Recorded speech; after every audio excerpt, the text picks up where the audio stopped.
expert says we could be immortal by the year 2029. California liberals get a hard lesson in economics, and a satanic black mass is scheduled for Oklahoma City. This is SkyWatch TV for Tuesday, April 26th, 2016. I'm Derek Gilbert. First up, the White House appears ready to release those secret 28 pages that are missing from the official congressional 9/11 report. As I mentioned last week, a 47-page report written in 2003 called Document 17, which was quietly declassified by the government last year, reveals that the FBI knew that the flight certificate of a Saudi national who trained with the 9/11 hijackers had been in contact with the Saudi embassy in Washington, D.C. Now, the Associated Press reported Monday that the Obama administration will likely soon release part of those 28 pages from the congressional report. The pages were kept secret on orders of President George W. Bush. However, in reading the AP story between the lines, it appears that they are redacting those 28 pages before they will be released. Being the Special Inspector General for Afghanistan Reconstruction must be a special kind of punishment. John Sopko is the man who has this job. He's investigating waste and outright fraud that has gone into rebuilding Afghanistan after our invasion 15 years ago. He's talking about waste and fraud in the hundreds of millions, perhaps billions of dollars. And the people he's checking on are very powerful, well-connected politically, in some cases career military men.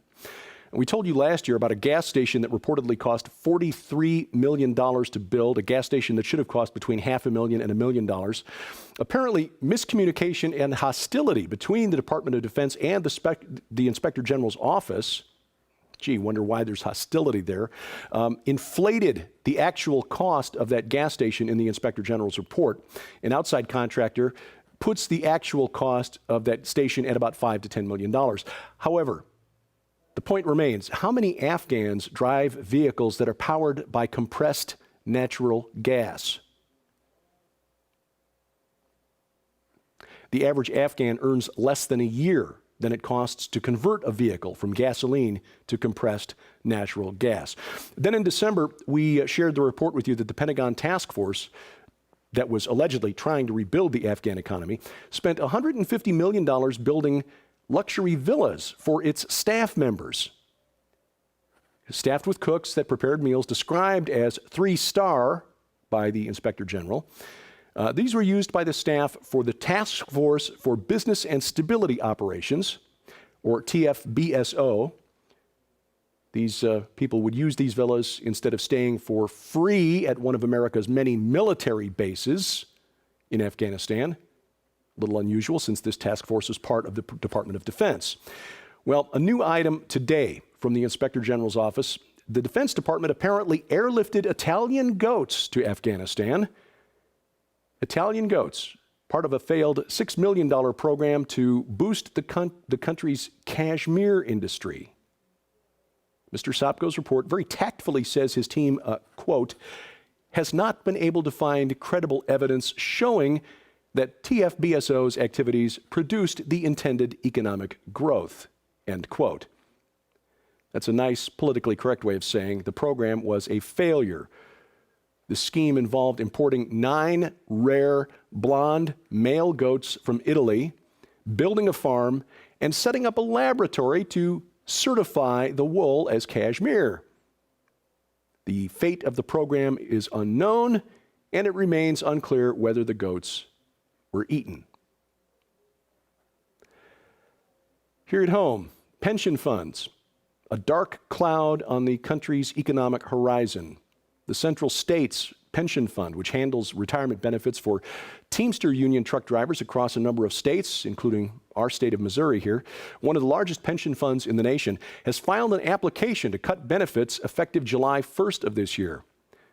The pension fund projects that at the current rate of expenditures, it will be insolvent by 2025. The fund currently paying out $2.8 billion a year in benefits, but it's putting out $3.46 for every dollar it takes in from employers. It's very simple mathematics, not sustainable. The proposed cut would be about 23% on average for retirees, but for some, the cut would be more than 50% of what they currently take home. That is a shock to the budget. And if this fund goes belly up, it would overwhelm the Pension Benefit Guarantee Fund, which is the insurance fund supposed to backstop pension funds. At the end of last year, it only had $1.9 billion in total assets. Remember that the Central States Fund is paying out $2.8 billion a year. And pensions are a huge problem in my home state of Illinois. Pensions there underfunded by about $111 billion as of December. The state legislature tried to address the problem, but the difficulty they're running into, other than not having enough money to keep the funds going, is that the state Supreme Court overturned a law passed by the legislature in 2013 to alter the benefits to try to keep them solvent. In other words, the state Supreme Court has decreed that in spite of the fact that the funds are essentially insolvent, the state cannot cut benefits to any of its participants, which means at some point, nobody is going to get nothing. So Illinois is on track to learn a hard lesson in economics. You cannot keep paying out more than you take in. Liberals in California just learned another hard lesson in economics. A year ago, former Homeland Security Chief and current president of the University of California system, Janet Napolitano, announced that the university system there would raise its minimum wage to $15 an hour at the start of the next school year. And this is independent of what the state legislature decided to do with the minimum wage. Well, it did raise the minimum wage to $15 an hour, more than double the national requirement. And now more than 500 workers at Cal Berkeley are being laid off. UC Berkeley ran a deficit of $109 million last year, projected a deficit of $150 million this year, of course made worse by the increase in the minimum wage law. And the irony of all this is that just days before the wage hike went into effect, UC Berkeley's Center for Labor Research released a study that called the $15 minimum wage a boon to low-income households. This is Economics 101. When you raise the price of something, demand goes down. And now more than 500 former employees of UC Berkeley are in the unemployment line. See, wishful thinking does not make sense out of senseless economics. We see more examples of this in the green energy sector, another giant in renewable energy about to file for bankruptcy, which will cost taxpayers more than $3 billion to clean up. SunEdison was once called North America's largest provider of solar energy. The company on the stock market was valued at $10 billion just 9 months ago. In 9 months' time, its stock price collapsed. Last Friday, the value of the stock closed so low that the value of the company was $117 million. That's a drop of 98% of its value. Is it a surprise to you to learn that the founder of SunEdison has close ties to Bill and Hillary Clinton? And a giant solar plant in California, also on the verge of collapse. The California Public Utilities Commission last week spared the Ivanpah solar thermal plant. I'm probably pronouncing that wrong. Ivanpah, Ivanpah. Spared the thermal plant from shutdown. It's a move that would have cost United States taxpayers $1.6 billion in Department of Energy loan guarantees. This plant in the Mojave Desert near the Nevada border uses mirrors to focus the sun's rays to generate heat, boil water, and the steam then turns turbines. But not only is the power it produces too expensive in this era of cheap natural gas, but from a distance in the air, all of these mirrors look like a lake, water, which attracts wild birds, who then fly into the beams of these mirrors, which are focusing the sun's rays at an estimated 800 degrees Fahrenheit. You get the picture. A couple thousand birds killed last year by flying into these death rays. The plant also requires a kickstart every morning from natural gas-fired turbines to get going, about 4 hours worth. And those turbines generate enough carbon, ironically, to require the plant to participate in California's cap and trade program to reduce its carbon emissions. Something about Oklahoma City seems to attract Satanists. For the third time in as many years, Satanists are planning an event in Oklahoma City that is generating pushback from the good people there. A black mass scheduled at the Oklahoma City Civic Center on August 15th by a group called Dachma of Angra Mainyu. Probably not pronouncing that correctly either. Angra Mainyu is another name for the destructive spirit of the religion Zoroastrianism. Another name for this spirit is Ahriman, as in the Ahriman Gate by Tom and Nita Horn. We're talking about the evil one. Well, a Roman Catholic group called Tradition, Family, and Property is working on a petition drive. They've collected more than 100,000 signatures asking the city and the Civic Center to put a stop to this so-called black mass. This group tried the same thing 2 years ago, 2014, putting on a black mass in public. The Civic Center seats about 90 people, so this is not going to be widely viewed. Last year, the Satanic Temple, the group based out of Detroit, which is really one guy and a group of friends, he's an atheist, doesn't even believe in Satan. The Satanic Temple created that 7-foot-tall statue of Baphomet that it wanted to donate to the Capitol building there in Oklahoma City, which led the Oklahoma legislature to eliminate not just that statue, but also the statue of the Ten Commandments. This is how the Satanic Temple in Detroit is trying to manipulate religious freedom laws here in the United States for its own benefit. Well, my take on this is a very simple one. Our first response, and the natural world response, the petition drive is fine, but we need to remember that these people worshiping their Ahriman were created by God with free will, just as you and I were. And free will means that they're given the freedom to make some really stupid choices.